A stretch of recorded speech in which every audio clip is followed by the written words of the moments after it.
In the summer of 2023, beneath the dusts of central Anatolia and the ruins of a long-forgotten Hittite fortress, archaeologists uncover a clay tablet inscribed in an entirely unknown language. A groundbreaking discovery that seems to be shaking the foundations of ancient linguists. No Rosetta Stone exists for this one, no bilingual text to guide us, just rows of wedge-shaped signs speaking a tongue lost for over 3,000 years. This script from the land of Kalašma has remained silent until now, opening an unprecedented window into a vanished people. So, here is the breakdown and how we're going to tackle this topic. We're going to journey into the Hittite borderlands, meet the mysterious speakers of this lost language, and follow the groundbreaking steps scholars are taking to crack its code. What secrets could it hold? A prayer, a treaty, or the final words of a forgotten civilization?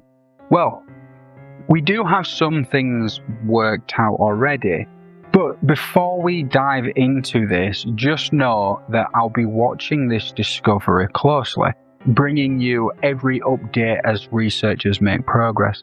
If you want to be the first to know about new breakthroughs and deep dives into this ancient enigma and the untold histories of the ancient world, this is the place to be. So subscribe, hit the bell, and join me here on the Obelisks, your home for the latest in forbidden knowledge and lost histories. Oh, and heresy. Let's not forget the heresy. But let's set the scene.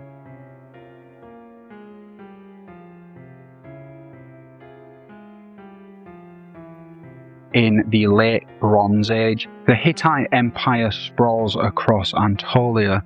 Kalašma was a frontier province perched along the empire's northwest edges, somewhere between what is modern-day Turkey's Black Sea coast and the inland plateaus. To the Hittites, these borderlands were untamed and existed in a threshold space between worlds, zones where imperial order met the chaotic beyond. The find itself comes from Bogzakoi Hattusa. I'll put that on screen. And that's the Hittite capital, where scribes archive tablets from across the empire. This one, though, stood out immediately. Beneath its standard Hittite headings lay lines in a script that matched no known Hittite dialect. Not Luwian, not Hurrian, a foreign voice. Something old has been frozen in clay here. So let's look at what we do have so far. The German Archaeological Institute, excavating in the summer of 2023, uncovered the tablet in a storeroom context. Its top section, in Hittite, identifies the content as a prayer, specifically a prayer in the language of Kalašma. The single tone is our only guidepost. The body of the text is entirely in this undefined language. Some signs do correspond to non-syllabic values from the Hittite cuneiform, but the vocabulary seems alien. This suggests a local language written in the Hittite writing system, much as medieval scribes once wrote foreign words in Latin.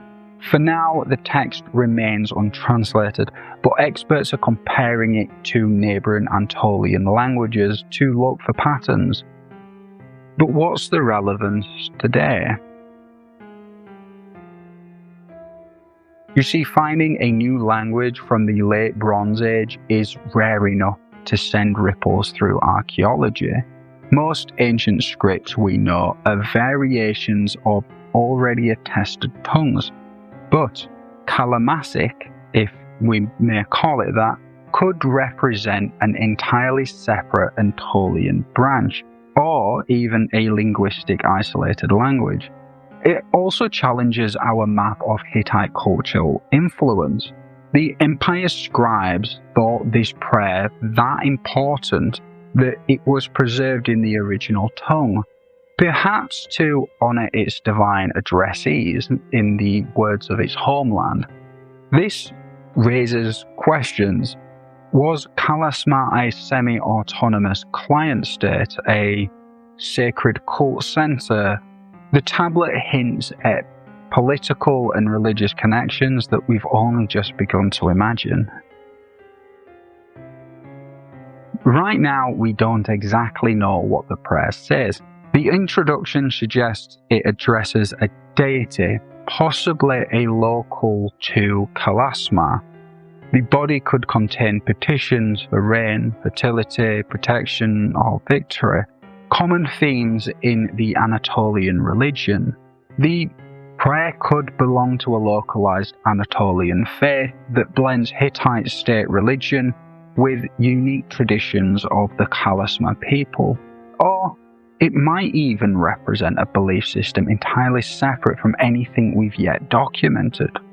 If so, it could be the last surviving trace of a now lost religion, its gods, its myths, and its rituals erased from history, except for this single clay tablet. But without a bilingual text, translation will be slow. Researchers will look for recurring word forms, grammatical markers, and borrowed Hittite terms. We may be years away from a full reading of this, but until then, the Kalašma tablet stands as a locked door in the hallway of history, and every scholar seems to be fumbling for that key. So a single voice from 3 millennia ago has spoken again, only in its sounds we can't yet hear. The Hittite archivists who stored it could read its meaning. We cannot. Perhaps that's the truest measure of history's power, to remind us that the past still keeps its secrets and some gods still refuse to answer in our tongue. This is the obelisk, and if you'd like to look into more groundbreaking modern day things that are happening around you, then I'd suggest you watch this next video. It's how AI is being used to unravel scrolls that are just far too delicate to open by hand. If you'd like to look more into ancient mythology, then we do that every Monday. On Wednesdays, we take a small story from the ancient world and examine them. And on Fridays, we look at heresies and the history of the early church. And I'll say this, we don't preach here. We examine religion through a historical lens. So if you think that's for you, hit the subscribe button and join me next time as we examine the ancient world. Until then, take care and thanks for watching.